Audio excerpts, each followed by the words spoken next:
kawalan. Ito yung masarap. Piniling na may pechay bagyo.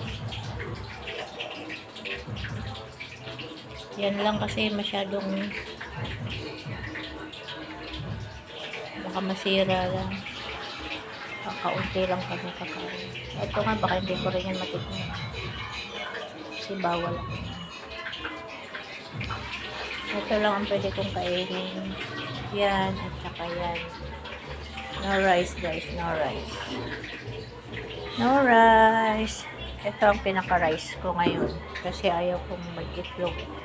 Ayaw kong mag-itlog kasi asawa. Yan lang guys. Ang pwede kong kita sa inyo. Yan lang ang handa ko.